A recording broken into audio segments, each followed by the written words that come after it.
जैसा कि आप सबको आज का अध्याय मालूम है, स्वयं का वेद। स्वयं शब्द ही अपने आप में सेल्फ, एक अपने अंदर अपने आप को ही जागृत करने के लिए, स्वयं ही स्वयं को जागृत करने के लिए सुविधाजनक हो जाता है। और वेद क्या है? हम सभी के अंदर जब हम स्वयं के अंदर देखेंगे तो एक वेदना होती है। वेदना कैसी होती है? सुख होती है, दुख होती है, हर्ष के साथ होती है, उल्लास के साथ होती है, उदास के साथ होती है। किसी ना किसी बात से, किसी ना किसी स्पर्श से, किसी ना किसी रूप के आहार से। हमने कोई आहार आंखों के द्वारा लिया, कानों के माध्यम से लिया, मुख के माध्यम से लिया। जब भी हमारे अंदर कोई भी चीज आएगी, उसी के जाते ही हमारे अंदर एक वेदना प्रकट होती है। वो वेदना सकारात्मक हो सकती है, नकारात्मक हो सकती है। मगर आज के मानव ने वेदना को सिर्फ कष्ट के साथ ही रख दिया। कहीं दुख है तो उसको वेदना कहा गया, लेकिन वेदना सुख हो भी सकती है, ऐसा हम अपने ध्यान से भी हटा चुके हैं। तो वेदना सुख है, वेदना दुख है, वेदना हर्ष है, ये सबकी स्वयं अपनी अपनी वेदना होती है। और पुरातन समय के मानव ने जब जब उसको जो भी वेदना किसी कारण से हुई, उस वेदना का उसको जो जो ज्ञान मिला, उसने अपने वेदना के अनुसार जो जो उससे ज्ञान रूपी प्राप्त हुआ, उसने जगत के अंदर शब्दों के माध्यम से दिया और उसको वेद कहा गया। वेद दो प्रकार के हुए हैं अभी तक हमारे पास। एक जिसको ज्ञान हुआ और उसने अपनी वेदना को, जो उसने उसमें महसूस किया, अनुभूत किया, अनुभूति इसके माध्यम से उसने जो शब्दों के माध्यम से जगत को दिया, वो उसका स्वयं का वेद था, जिसको हम ऑटोबायोग्राफी के नाम से आज जानते हैं। और एक वेद हमको मिला कि किसी और के जीवन का जो वेदना थी, किसी और ने उसके प्रति क्या महसूस किया, उसके प्रति लिख ही दिया, कई समय बाद लिखा, उसको भी हमने वेद के नाम से ग्रहण किया। और ये वेद जो थी वो बायोग्राफी आज के नाम से जानी जाती है। जो स्वयं अपने बारे में लिखता है वो ऑटोबायोग्राफी होगी, और जो उसके बारे में कोई दूसरा उसके बारे में लिखता है वो बायोग्राफी होगी। वेद भी यही है। जब भी कोई बात कहीं से भी चार आदमी इकट्ठे होकर जाएंगे, जहाँ मानव मनुष्य कहीं भी जाएंगे, एक जैसी हवा होने के बावजूद भी सबके अंदर की वेदना अलग अलग होगी।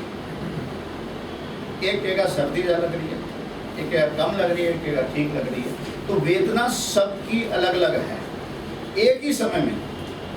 तो हमें अपने आप से प्रश्न करना है कि जिस वेद को हम वेद मान के चल रहे हैं, क्या वो हमेशा के लिए उचित हो सकता है? क्या वो सिर्फ उसी समय के लिए उचित था? आज वो पूर्ण रूप से उचित है? ये हमें अपने आप से प्रश्न करना है। हम अपने आप से प्रश्न करें कि जब हमारी शादी हुई थी, जो उस वक्त हमारी वेदना थी, हमने जो उस वक्त वेद लिखा था अपना, क्या हम जब अपने बच्चे की शादी करते हैं वो सेम ही सब कुछ होता है? वो वेद काम आ सकता है जो हमारी उस समय की वेदना थी? उस समय के साथ प्रकृति के नियम के अनुसार वेद बदलते हैं। जो हमारी बचपन में जिस बात को हम दौड़ते थे हमें प्राप्त हो, और जब हमें समझ आएगी तो हमने अपना ही वेद काट दिया। ओके यार, ये तो हम बच्चे थे। तो क्या हमें जो हजारों सालों से मिले हुए वेद हैं, क्या आज हमारे लिए उपयुक्त है?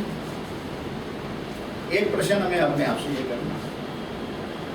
और क्या जिस किसी ने भी जब भी उस वेद का अनुसरण करा, उसको लिखा, तो क्या वो आदि था? क्या उससे पहले प्रकृति नहीं थी?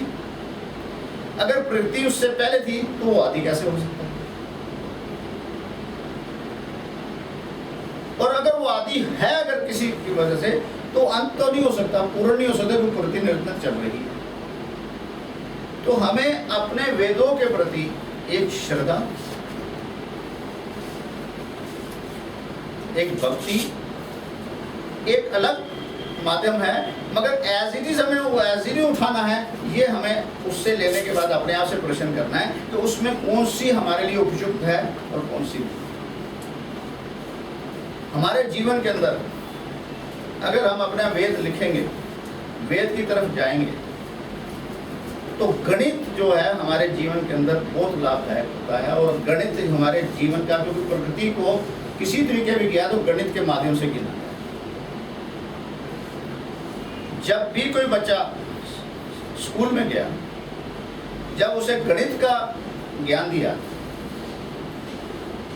तो उसे 1, 2, 3 गिनती का अंक का ज्ञान दिया, और ये ज्ञान साथ के दिया कि जो बाद वाला शब्द है वो अंक है वो पहले वाला से बड़ा है, 2 1 से बड़ा है, 3 2 से बड़ा है, और 9 सबसे बड़ा है, और जो अंतिम है 9 सबसे बड़ा है, उससे पहले के सबसे बड़ा 9।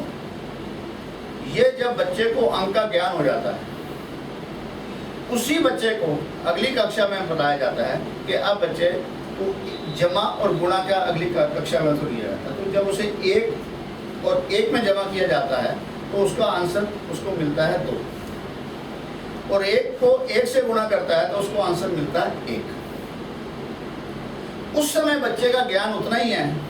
तो उस समय बच्चा जो पूछेगा, उससे पूछा जाए जमा में लाभ है या गुणा में, तो उतना ज्ञान के हिसाब से जमा में लाभ है, और उसी समय का ज्ञान वो जमा में लाभ होगा।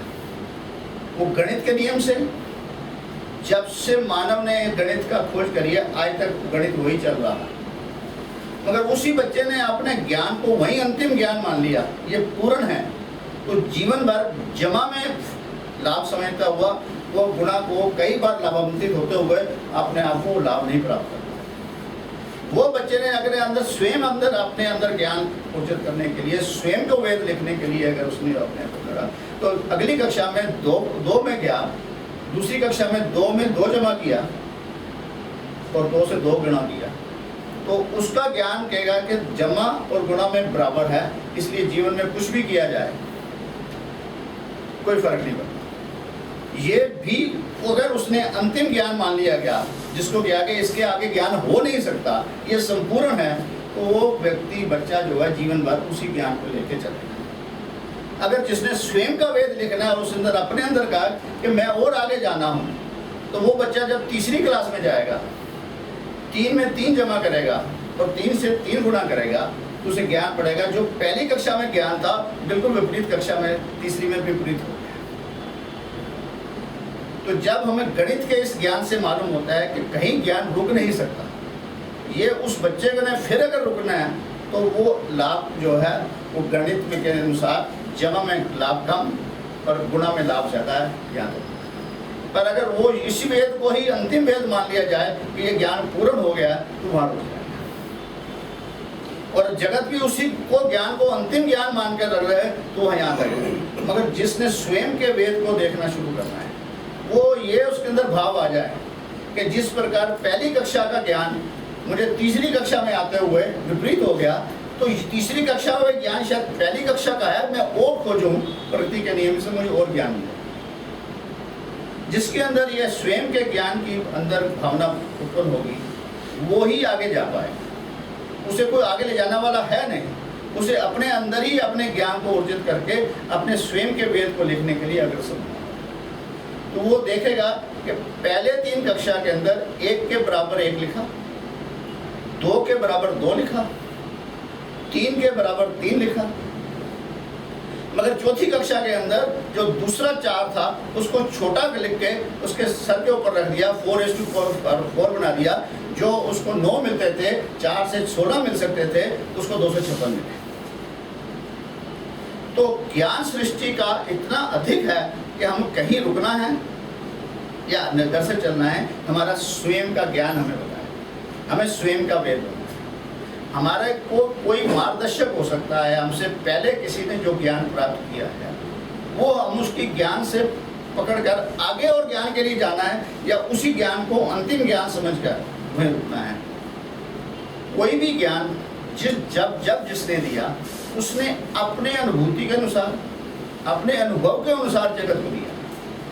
ये हर मानव का अपने अंदर प्रश्न करना है कि उसे वहीं रुकना है, उसको सिर्फ आदर और सत्कार करते हुए, उसको जाप के नाम से करते हुए, उसको एक कर्मकांड के नाम से करते हुए जीवन जाना है, या उसको अपने जीवन का जो महत्व है अपने जीवन के अंदर कोई जागृति लाकर उसको आगे बढ़ाना है।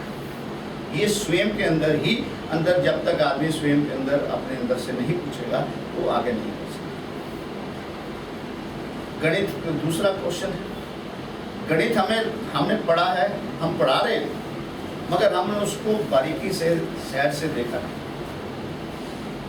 वही टीचर, वो अध्यापक विद्यार्थी को कहता है एक्सरसाइज नंबर 11-12 कोई भी एक्सरसाइज नंबर का क्वेश्चन नंबर 1 का बी पार्ट सॉल्व कीजिए, तो उस परीक्षा वो एक्सरसाइज के अंदर उससे पहले 2 सिमिलर क्वेश्चन जो है, प्रश्न जो है उसके सॉल्व किए हुए दिखाए जाते हैं। सिमिलर क्वेश्चन की इक्वेशन जो है उसको दी जाती है और वो बच्चा उस प्रश्न को सॉल्व करता है और वो पूछता है सर इसको चेक कीजिए, तो अध्यापक बोलता है आप इसका आंसर खुद ढूंढिए।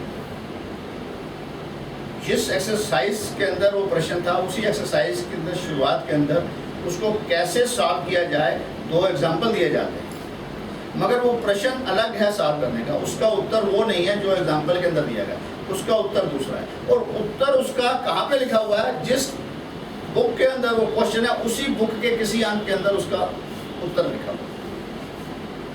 तो हमारे जीवन के जितने भी प्रश्न हैं हमारे जीवन के किसी पृष्ठ पे लिखा और उसी का आंसर भी हमारे जीवन के ही पृष्ठ में मिलेगा। दूसरे के जीवन से एग्जाम्पल के तौर से हमारा सिमिलर क्वेश्चन से हमारे को ज्ञान प्राप्त हो सकता है, इसको सोल्यूशन कैसे हो सकता है। मगर दूसरे का जीवन को एज इट इज हम वेद उठा के ले जाएंगे तो हमारा वेद नहीं होता है। तो जीवन के अंदर हर क्षण जब हम अपना वेद लिखना शुरू करेंगे तो हमारे को जागृता अवस्था अपने आप ही आ जाएगी। और जब भी हम जागृत में रहते हैं तो हम ध्यान अपने आप लग जाता है और वो ध्यान जो है लगन में कन्वर्ट हो जाता है। लगन बनते ही व्यक्ति विशेष सहज हो जाता है। किसी और को वेद पढ़ने से हम अपने आप से प्रश्न करें क्या हमें वो प्राप्ति हुई है? क्योंकि हमने उस वेद का मार्गदर्शन भी नहीं लिया, उस वेद को सिर्फ पूजा है।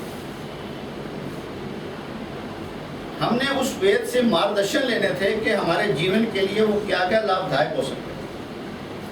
हम अगर उसके लेकर प्रेरणा का स्रोत बनाते और अपने जीवन के वेद लिखते तो हमारे जीवन के अंदर कोई प्रश्न हो ऐसा हो नहीं सकता, क्योंकि हमारे जीवन की किताब के अंदर ही उसका आंसर लिखा होता है। जब हम इसको देखेंगे तो हम किसी और को अग्रसर नहीं करेंगे। छोटी सी बात है, छोटी छोटी बातें हम जीवन के अंदर दूसरे के वेद को अपना वेद बनाकर अपने जीवन को कितनी गिरावट की तरफ ले जाते हैं। एक फैक्ट्री है, कार्यालय है, उसको अटेंडेंस लगाने का टाइम है 9 बजे। जो 9:30 बजे आया उससे पहले कोई 8:45 पौने 9 बजे आया, जो 9:30 बजे आया उसने 8:45 लिखा तो उसने 8:50 टाइम लिख दिया।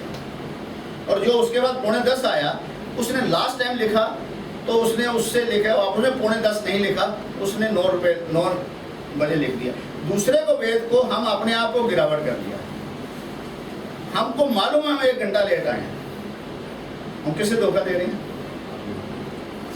और कितना अनजाने में और कर रहे हैं कि हमने किसी और को पीछे आने वाले को भी गलत रास्ता दिशा के लिए मार्गदर्शन दिया। अगर हमने उस पर सही टाइम लिख दिया हमारा वेद जो है, तो पीछे आने वाला भी सही टाइम लिखेगा, उसको अपॉर्चुनिटी नहीं होगी। हम रोज गाड़ी चलाते हैं, रेड लाइट अगर किसने क्रॉस कर दी कोई नहीं, हम क्रॉस करते।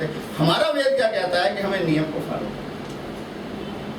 और जब जब हम अपने नियम को फॉलो करने शुरू करेंगे तो हमारे जीवन में सहजता, लगनता, जागरूकता कैसे अब अंदर से उत्पन्न होती जाएगी कि हमारे जीवन के अंदर जागृत अवस्था ही हमारे प्रश्नों के उत्तर देगी, सुप्त अवस्था ही हमें प्रश्नों के घेरे में, जाल में डाले। सोया हुआ बच्चा जब सोता है और वो 8 बजे सो गया है और उसकी माता उसे कहती है उठ, तो बच्चा माता पे नाराज होता है कि मुझे सोने दे। कह रही तेरा स्कूल 7 बजे जाना था, तो वो 8 बजे।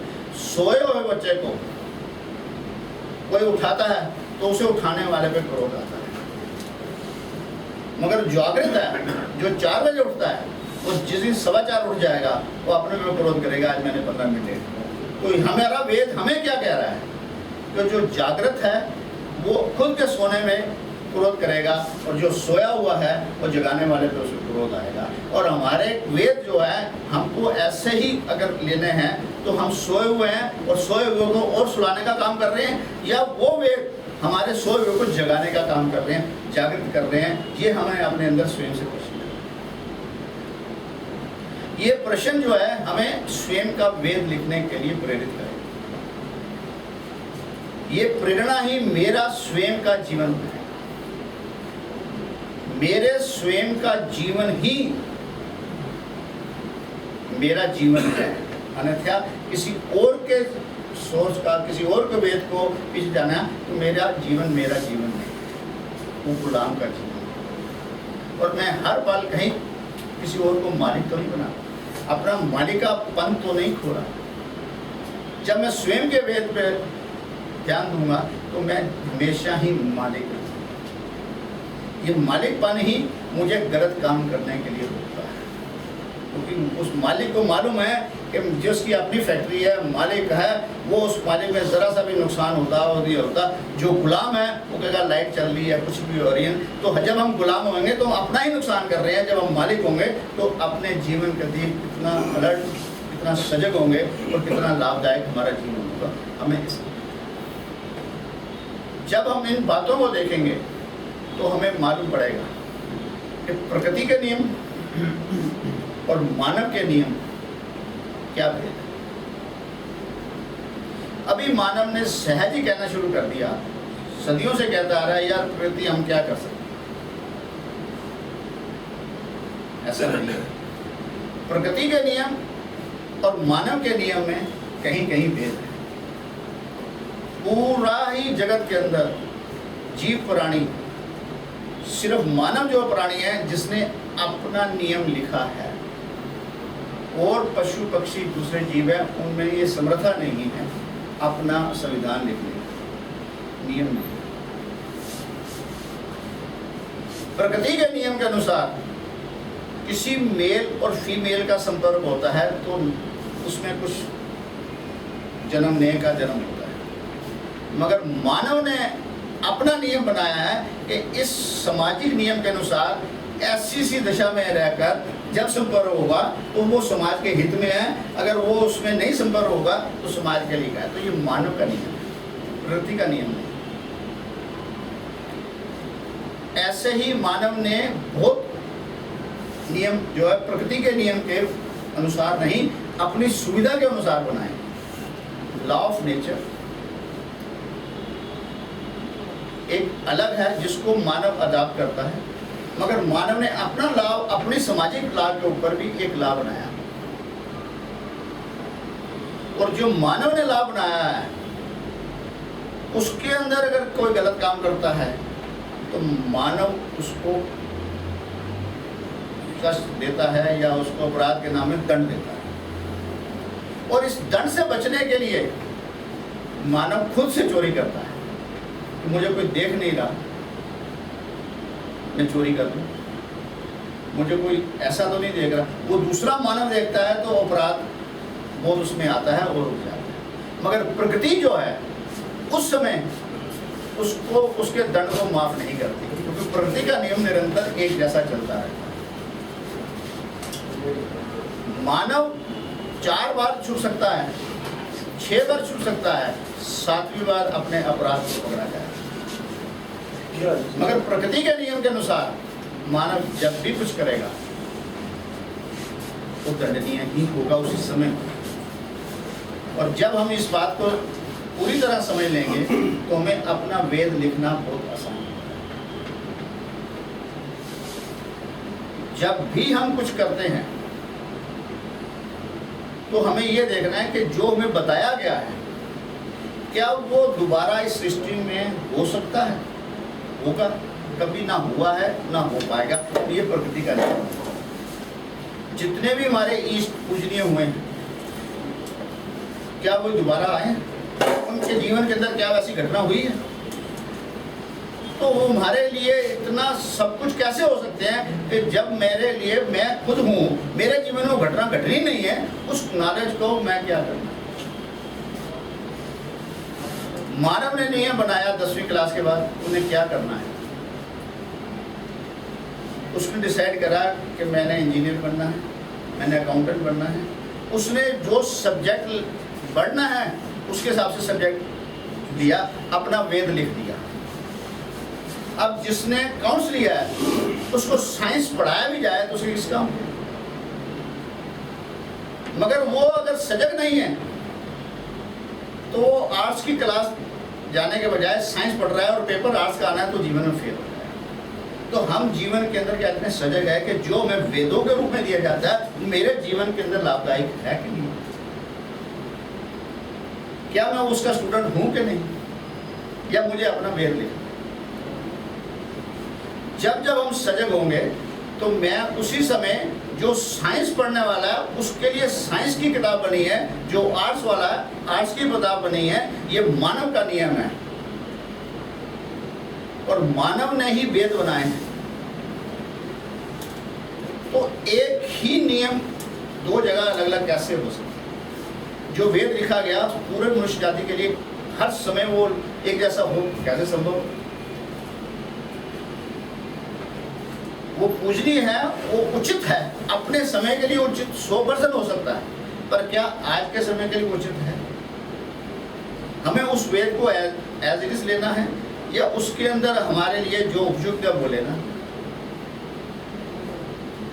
हम अपने जीवन के अंदर देखें कि हमारे घर में आज ही 1 महीने के अंदर 10 शादी के कार्ड आते हैं। सभी का फंक्शन एक जैसा है, एक ही समय में हो रहा है।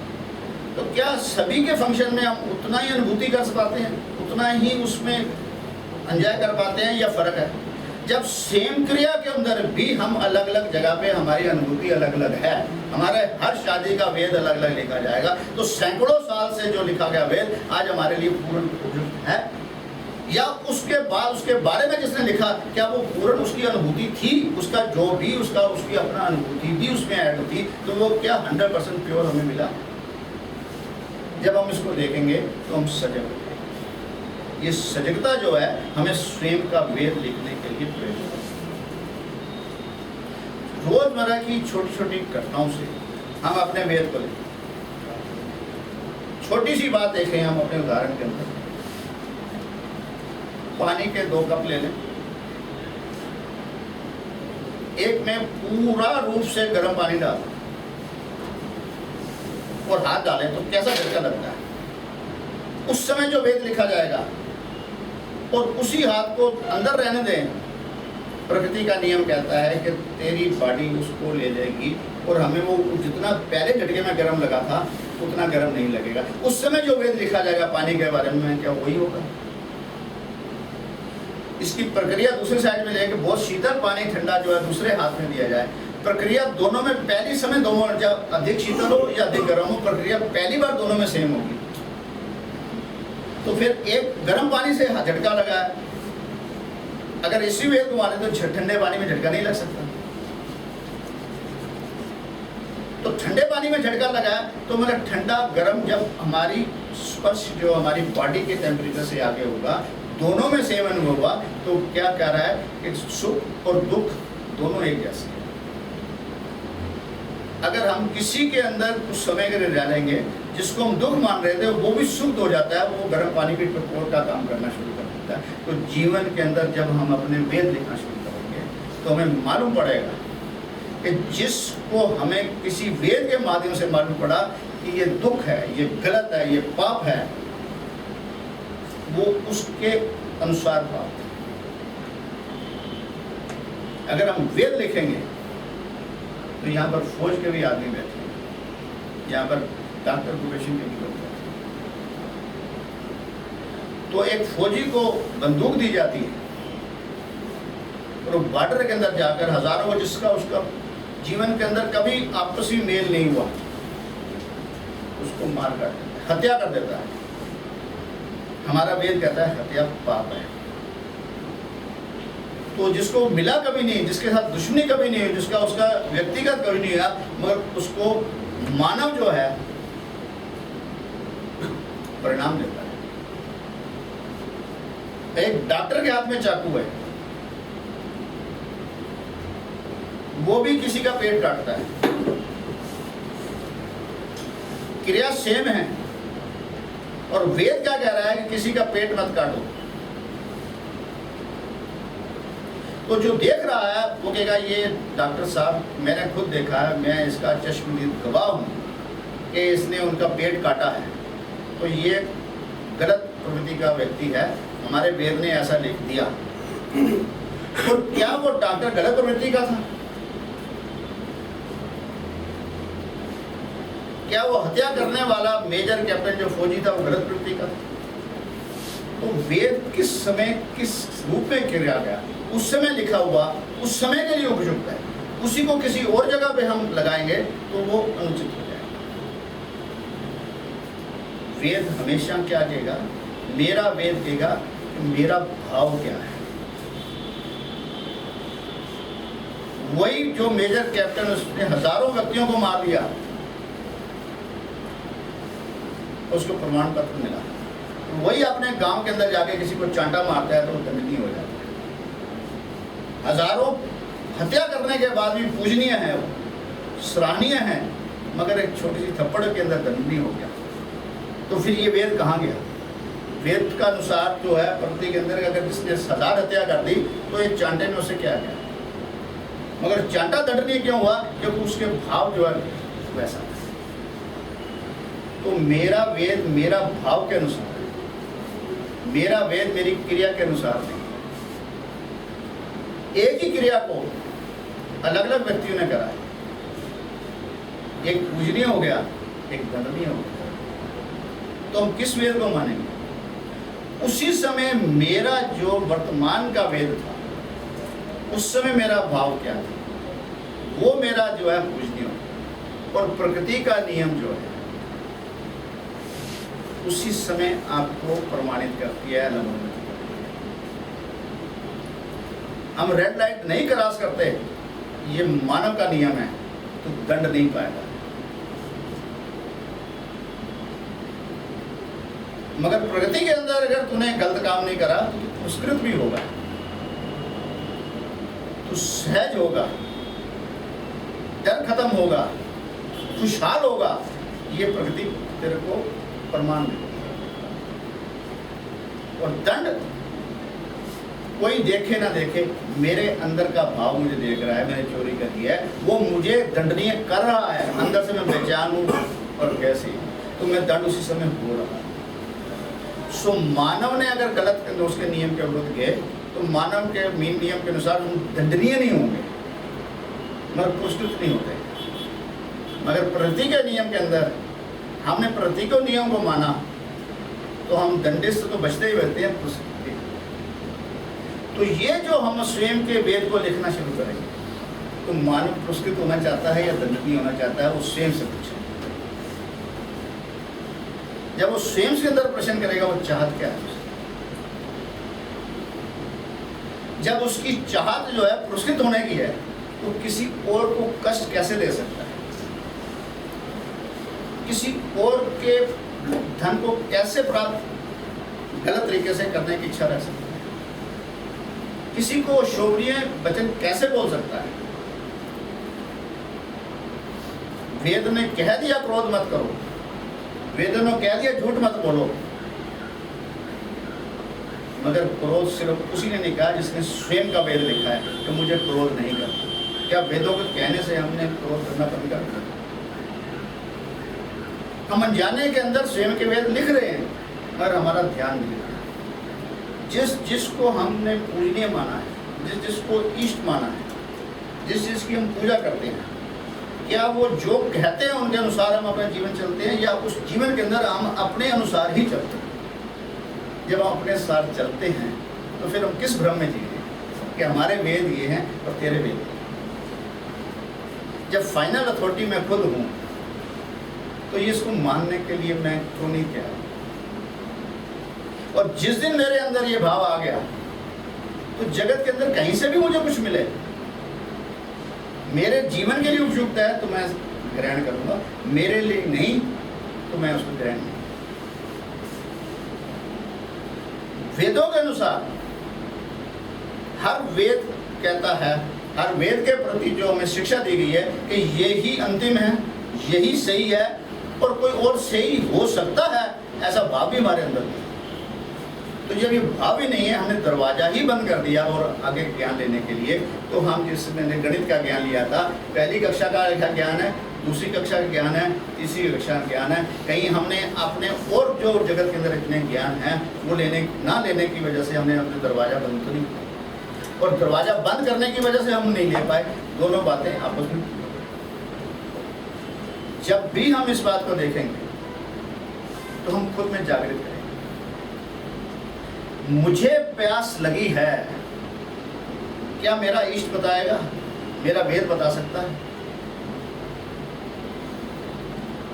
वो मेरे शरीर की ही कोई इंद्रिय मुझे बताती, मेरा वेद तो मेरा ही है। मेरे संग जो बैठा है मेरी संगनी है, मेरी जीवन संगनी है, उसके पूछे बगैर कुछ नहीं देता। या मैं जो भी कार्य करता हूँ अपने इष्ट, अपने वेदों के बगैर, क्या वो वेद बता सकता है कि अभी इसका मेरे अंदर क्या हलचल चल रही है? जो मेरे संग बैठा है, जो मेरा बड़ा प्यारा बेटा है, क्या वो इस बात को पा सकता है? मैं अपनी माता को बहुत इज्जत करता हूँ, उसके बगैर नहीं इज्जत, तो क्या मेरे अंदर जो बात है मेरी माता जान सकती है, या जो माता के अंदर मैं जान सकता हूँ? तो मुझे जब हर बार, हर क्षण, हर पल स्वयं के वेद के ऊपर ज्ञान है, तो मैं किस भ्रम में जा? ये स्वयं का वेद जब मैं लिखना आरंभ कर दूंगा तो मेरे को अपना सनातन ध्यान आता है कि हम सबका सनातन एक है। हमने सनातन को एक वर्ग के साथ जोड़ दिया, जबकि सनातन सबका एक है। कि सृष्टि के नियम से जब भी कोई आया, वो सनातन कैसे आया था वैसे ही था। उसी के ने अपने अपने रोज वेद लिखे और हर वेद के अनुसार वो चलता है। अगर एक माता के 4 बेटे हैं, चारों पढ़ाई के अंदर लायक हैं, तो उसने, एक माता ने अपने चारों बेटों को, एक को डॉक्टर बना दिया, एक को इंजीनियर बना दिया, एक को कामयाब बिजनेसमैन बना दिया, एक चार्टर्ड अकाउंटेंट बना दिया। और जब चार्टर्ड अकाउंटेंट बन गया और एक इंजीनियर जो बना है उसने 4 पैसे कमा लिए, तो अपने भाई के पास गया कि यार मेरी बैलेंस शीट बना दे, मुझे करूँगा। तो वो क्या, यार तेरी हमारी माँ ने तेरे को इतना पढ़ाया, तू संपूर्ण है, तो मेरे पास किस लिए आया? तू पागल है।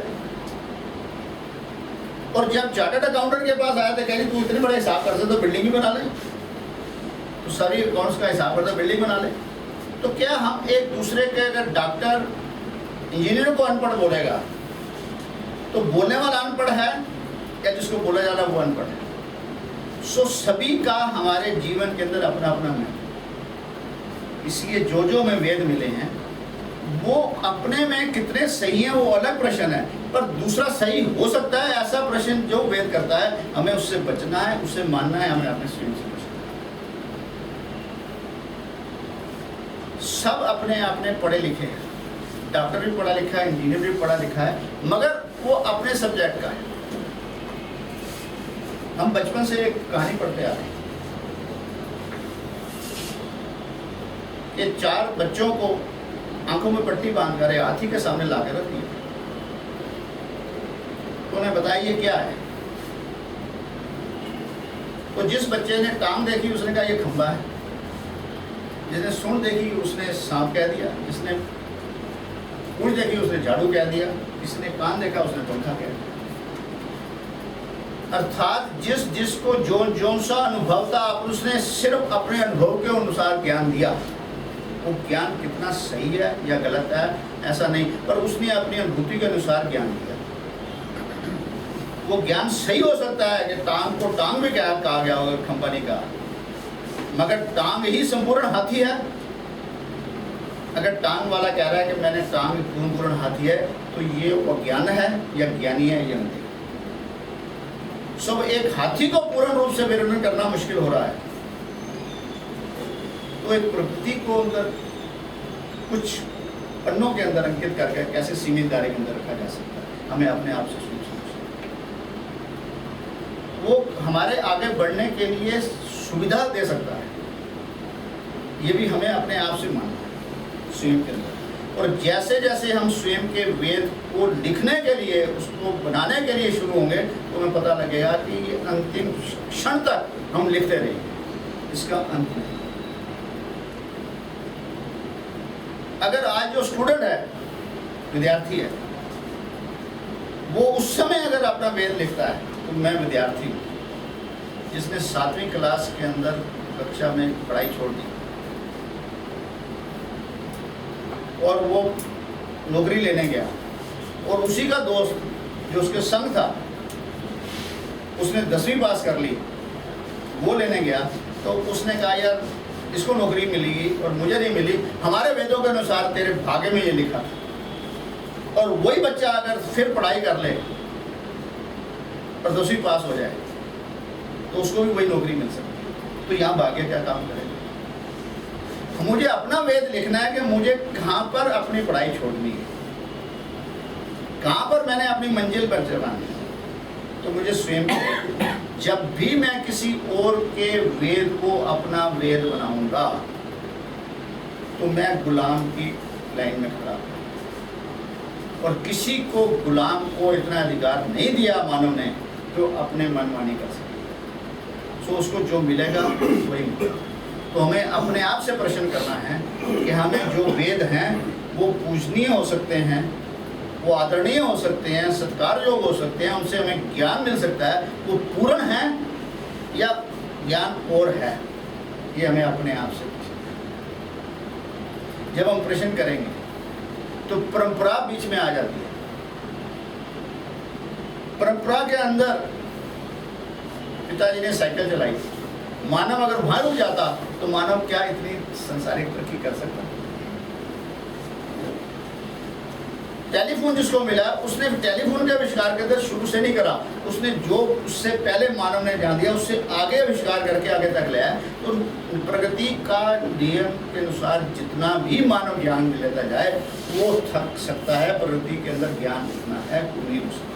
तो फिर कुछ शब्दों के अंदर, कुछ अंकों के अंदर एक घटना को हम जीवन भर हजारों साल उसी को लेकर पूछें, ये भी हमें अपने आप से सोचना।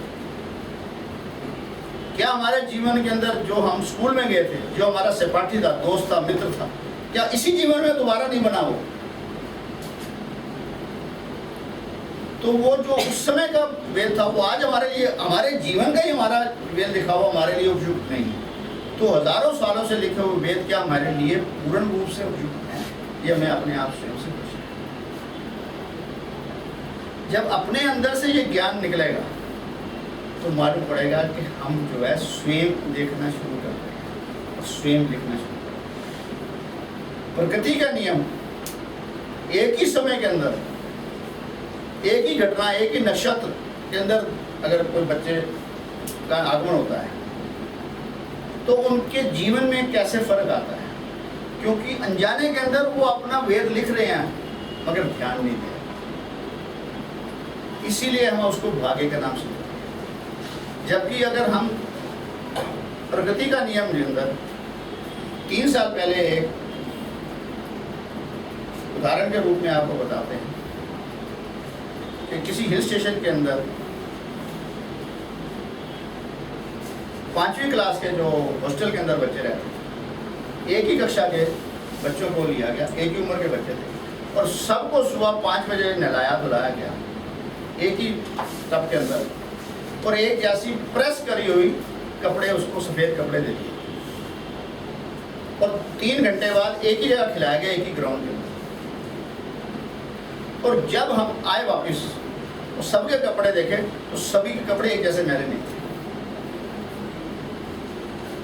सभी की क्रेज एक जैसी खराब नहीं होती थी, सबकी अलग अलग थी और कोई ना मेल नहीं था। तो जब एक खेल के अंदर भी हमारा वेद अलग है, तो हमारे जीवन के अंदर वेद, एक ही वेद हमारे सारों के लिए कैसे बस। मशीन के युग के अंदर करके देखें, 3 कारें एक ही मॉडल की एक ही समय में शोरूम से निकाली गई और एक ही रास्ते में 50 किलोमीटर जाएगा और क्लास में बैठे। तो जब वापस आए तो उनकी सबकी अच्छी तरह से जब फोटोग्राफी करी गई तो किसी के टायर में कुछ लगा हुआ था, किसी के अंदर कोई हल्का सा डेंट पड़ा हुआ था, किसी में मिट्टी थी, किसी में एक जैसी वो वापस नहीं। तो मशीन भी जो मानव ने बनाई है एक जैसी, जिसके अंदर कोई फर्क नहीं हुआ, मगर जब भी वो अपने जीवन चलते हैं उनमें अलग अलग उसका वेद बन जाता है। तो हम तो हर पल बदल रहे हैं। जब हम हर पल बदल रहे हैं तो हमारा वेद हर पल नया वेद, और जो मेरा जीवन का हर पल नया वेद है तो मुझे हजारों सालों से जो वेद मिलते हैं क्या मुझे उसको एज इट इज ले। ये वेदना शब्द से जो अनुभूति के सबसे जो वेद आया है, ये स्वयं के वेद को करा गया। पुरातन जमाने में मानव ने ऐसा इतिहास में लिखा पर वो कहीं खो गया, संवेदन कर दिया गया उसको। स्वयं का वेद लिखने संवेदन शब्द, और जब वो जिसने भी संवेदन बना तो जब जिसने अपना स्वयं का वेद लिखना शुरू हो गया उसके अंदर शील आ गया और वो संवेदनशील बन गया। कितना शब्द संवेदनशील बोलने से ही हमारे अंदर एक संवेदनाशीलता आ जाती है। तो ये संवेदनशील शब्द हमारे को कह रहे हैं कि पुरातन समय में मानव ने इसको ज्ञान था, मगर हमने उसकी खोज करने के बजाय हमें जो आराम से मिलता रहा हम उसे एक्सेप्ट करते रहे और अपने जीवन के वेद के ऊपर ध्यान देते हुए दूसरों के पीछे हम चलते रहे और दूसरों के वेद को अपना वेद बनाते हुए हम पूरा जीवन चल रहे हैं। इसीलिए हमारे जीवन के अंदर हमेशा ही कोई ना कोई एक प्रश्न रहता है। जब हमें स्वयं के वेद देखने से मालूम पड़ेगा तो मेरे जीवन के अंदर प्रश्न खत्म हो जाएंगे, क्योंकि प्रकृति के नियम का ज्ञान होने से, मानव के नियम का ज्ञान होने से, जब मुझे व्यक्तिगत नियम अपना मेरा स्वयं का होगा तो मुझे मालूम पड़ेगा। अभी हमसे पूछा गया चाहे ये पानी दीजिए, तो 2 ने पानी पिया, 2 ने नहीं पिया। तो नियम तो ये कहता है कि जो चीनी की है सभी के लिए आप लीजिए, मगर सबने अपनी वेदना अनुभूति के अनुसार जिसको प्यास लगी है वो ली है और जिसको ज़्यादा लगी है उसने दोबारा मान लिया, किसने लेगी उसको। हम जीवन के अंदर अगर हर समय अपने वेद को लिखने के लिए इतने सजग रहेंगे तो हमारे जीवन के अंदर कभी भी ईर्ष्या, द्वेष, नफरत, कष्ट शब्द हमारे जीवन में होंगे ऐसा नहीं हो सकता। अपने आप अंदर आजमा के देखें, किसी व्यक्ति से आप गलत तरीके से बोलेंगे तो वो रिएक्शन देता है गलत। न्यूटन लॉ भी यही कहता है, to every action there is equal and opposite reaction. तो मेरा जो वेद है वो कहता है यार ये मुझे जो है ना प्यार से लिखे। तो प्रकृति नियम और मानव नियम दोनों ही यही हैं कि मैं उसे प्यार से बुलाऊंगा तो मुझे प्यार से देगा तो मैं प्यार दूँ, मगर व्यक्तिगत के अंदर हमने इस नियम को नहीं किया, क्योंकि किसी और ने उसके प्रति मुझे कुछ ऐसा वेद दे दिया, ऐसा ज्ञान दे दिया कि मैंने अपनी अनुभूति के साथ किसी और की अनुभूति को उससे प्रकट कर दिया और अपने जीवन का वेद को कर दिया। मैं दिशाहीन हूँ। जब भी मैं कहीं अपने वेद के लिए सजग हूँ तो मेरे जीवन के अंदर कभी भी किसी के प्रति कोई भी दुर्भावना नहीं। दुर्भावना सामने गलती करी है तो मैं अपने वेद में देखूंगा उसने गलती करी है तो कहीं पहले मेरे से तो गलती नहीं हुई। वो 10 बार मुझे मिला, अच्छी तरह मिला, आज गलत तरीके से क्यों मिला है? तो मैं अपने वेद को देखूंगा तो मुझे अपने अंदर के वेद की अनुभूति के अनुसार मुझे उसका ज्ञान मिलेगा। तो मेरा उससे क्या होगा, हम खुद अपने आप से क्वेश्चन करें तो हमारा उससे मित्रता होगी। ये स्वयं के वेद को जब जिसने आरंभी करा है तो वो उसी समय अपने अंदर से मेरे जीवन का जन्म हो गया। क्योंकि हमारा जन्म शरीर रूपी का कारण कोई और है। दो व्यक्ति विशेषों का मिलन होने से हमारा जन्म हुआ है, मगर जीवन का जन्म हमें खुद लेना है। क्या हम अपने जीवन का जन्म ले सकें? जब भी स्वयं के वेद को लिखने के लिए, स्वयं के ज्ञान को जानने के लिए शुरू करें, उसी क्षण हमारा जन्म, उसी क्षण हमारी नई यात्रा आरंभ है। प्रकृति भी यही कह रही है कि जहां तू है वहीं से तेरी यात्रा आरंभ होनी है। मानव नियम भी ये कह रहा है कि आप यहाँ हैं तो अब कहीं और से यात्रा शुरू नहीं होगी, आरंभ नहीं होगी, यहीं से हमारी यात्रा शुरू होगी। अगर हमें कहीं और से जाना है तो पहले उस जगह पर अब यहाँ से शुरू करके यात्रा वहाँ तक जानी होगी, फिर वहाँ यात्रा आरंभ होगी। मतलब हमारी जो अगली यात्रा वो इसी जगह से शुरू। तो जब हमें ये अनुभूति हो गई कि मुझे स्वयं का वेद लिखना है, तो मेरे जीवन की यात्रा यहाँ से आरंभ, यही आरंभिक है, यही सनातन है कि मैं आज जागृत हूँ। तो मेरा सनातन कब हुआ? मेरा अभी इसी पल सनातन। तो जो मेरा शरीर का जन्म हुआ था, उसको क्या ग्रह कहते हैं, वो क्या मेरे जीवन में लाभदायक है, या मेरे को जो आज मैंने करा तो ये पल मेरा जन्म का है, या वो पल जन्म था जब मैं इस जगत के अंदर आ गया। जब इसका ज्ञान आएगा तो हमारी भटकना बंद हो जाएगी। हमारे जो शास्त्र हैं, हमारे जो ग्रंथ हैं, हमारी जो बुक हैं, वो हमें ज्ञान दे सकती हैं, मगर विद्या नहीं दे पाती। स्कूल के अंदर हमें ज्ञान मिलता है, एक टेक्स्ट बुक किसी राइटर ने लिखी, सभी स्कूलों में वही पढ़ाई जाती है, मगर हर स्कूल का अध्यापक अलग होता है। क्या हम अध्यापक की जो उस बुक के अंदर लिखा है उसका ज्ञान लेने जाते हैं, या उस राइटर को पूजने जाते हैं? क्या राइटर को पूजने से हम परीक्षा पास कर लेंगे, या उसमें जो ज्ञान अंकित है उसका ज्ञान लेने से हम परीक्षा पास करेंगे?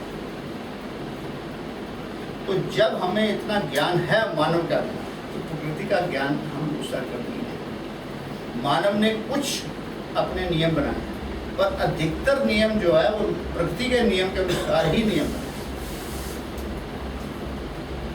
शास्त्र के अनुसार आज सूर्य 5:40 पे उदय हो गया और 4:47 में अस्त। और मानव ने जब खोज करी तो सूर्य तो स्थिर है, ना उदय होता है ना अस्त होता है। प्रकृति के नियम के अंदर जो उसके सामने आया वहां उसने प्रकाश दे दिया, जो उसके पीछे चला गया उसने अंधकार। तो अगर सूरज अस्त होता है तो पृथ्वी के अंदर एक जगह पर प्रकाश है, दूसरी पर अंधकार कैसे?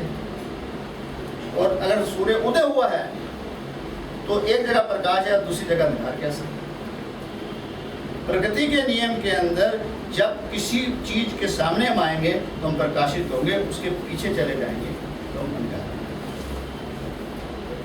मगर हम अनजाने के अंदर आज सूर्य इतने बजे उदय हुआ, इतने बजे अस्त हुआ, उसी को ही अपना जीवन का एक बहुत बड़ा माध्यम बनाकर अपने जीवन को चलवा रहे। जब हम स्वयं के ज्ञान को देखेंगे तो हमें क्या होगा कि सूरज स्थिर है, सूरज में मतभेद नहीं है।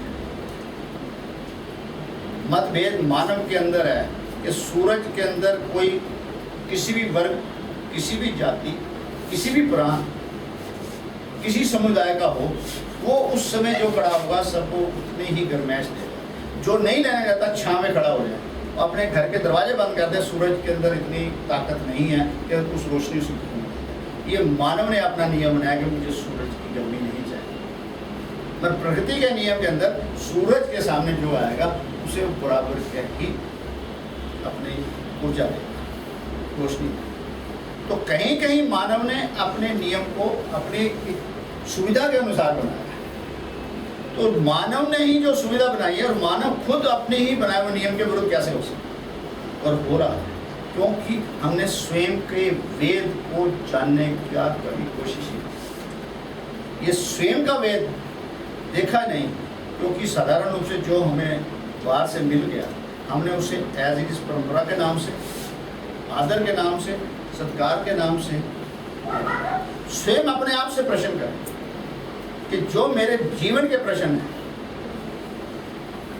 उसका सलूशन किसी और ने कभी किया है? जिस बच्चे ने रात सुबह पेपर है वो रात को पढ़ा नहीं है, और जिस बच्चे ने रात को उठ के पढ़ा है तो उसका प्रश्न का हल उसने करा है ना, वेद उसने लिखा। और हमने अपने जीवन में सारी ऐसी घटनाएं करी, मगर हमने कहीं कहीं करने के बाद कहीं भ्रम में आ गए। मानव नियम के अनुसार हम रोज देखते हैं कि माँ जब बच्चे को पालती है तो बच्चा शरारत करता है, तो बच्चा दरवाजे से बाहर जाने की कोशिश करता है, तो माँ उससे मालूम है कि बच्चा मेरी बात को समझेगा नहीं, कि बाहर मत जा, तेरे को कष्ट होगा। तो बच्चे में इतनी अभी समझ नहीं आई, ज्ञान नहीं आए, और मेरा ज्ञान नहीं ले पाएगा, तो वो माँ जो है अपने बच्चों को कहती है दरवाजा बंद कर, बंद को बाहर को बाबा पकड़ के ले जाए। उसके पीछे माँ का भाव क्या था कि बच्चा आधा घंटा अंदर रहे, मैं खाली हो जाऊंगी, फिर बच्चे को मैं उसके साथ, मगर बच्चे को ज्ञान देती तो बच्चा नहीं ले पाता। इसी प्रकार हमारे पूर्वजों ने, ऋषि मुनियों ने हमें वो बापे वाला भेज दिया कि उसने मानव जो है इतना प्रगति नहीं करी थी कि वो भाषा सबके पास जा सके। इसीलिए उन्होंने बार बाबा इस समय ना करा, कुछ ऐसी चीजें रोक दी कि मानव के हित के अंदर हुए। हमने आज तक उस बच्चे ने बड़ा होकर दरवाजा खोल के देख लिया कि बार बाबा नहीं है, अपने जीवन को चल रहा है, यहाँ हम अभी तक वो दरवाजा नहीं खोल पाए कि बाबा है। जब हम अपना वेद लिखना शुरू करेंगे तो हम वो दरवाजा भी खोल देंगे। हमें सिर्फ एक दरवाजा खोलने के लिए प्रेरित करना है, अपने अंदर वो हिम्मत जुटानी है, तो हम पाएंगे कि जो बाबा हमें कहा गया था वो उस समय हमें इतनी बुद्धि विकसित नहीं थी, इसलिए किसी चीज से बचाने के लिए कहा गया था, पर हम ज्ञानवर्धक उससे बचे, ना कि हम परंपरावर्धक उससे बचे। तो जब जब हम इस बात का ज्ञान करेंगे तो मैं अपना स्वयं का वेद लिखना हमारे लिए आसान होगा। और जैसे जैसे हम अपने वेद को आसान के ऊपर जाते रहेंगे तो हमारा जीवन उतना आसान होता जाएगा, क्योंकि जिस बच्चे ने 7वीं क्लास का पर्चा दिया उसे उस समय मुश्किल लगा, मगर जिस बच्चे ने वो पर्चा फेस करा, सामना करा और पास हो गया, तो वही पर्चा जो उसको मुश्किल था उसके लिए आसान हो गया। आसान नहीं हुआ, दूसरे के लिए मार्गदर्शक भी बन गया, दूसरे को पढ़ाने के लिए।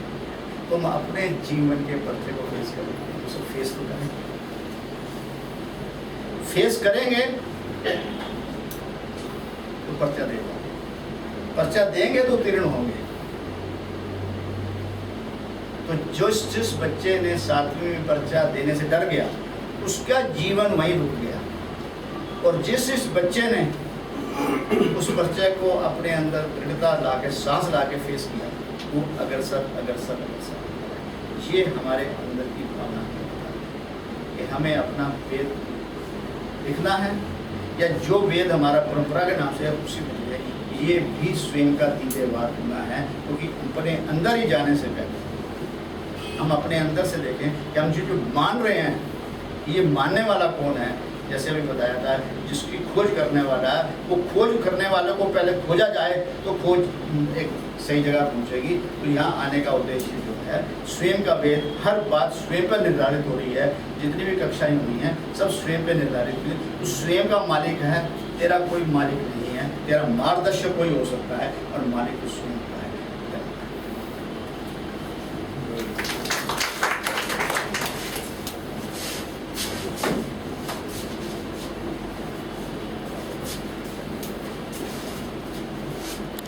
रोक लेगा ना।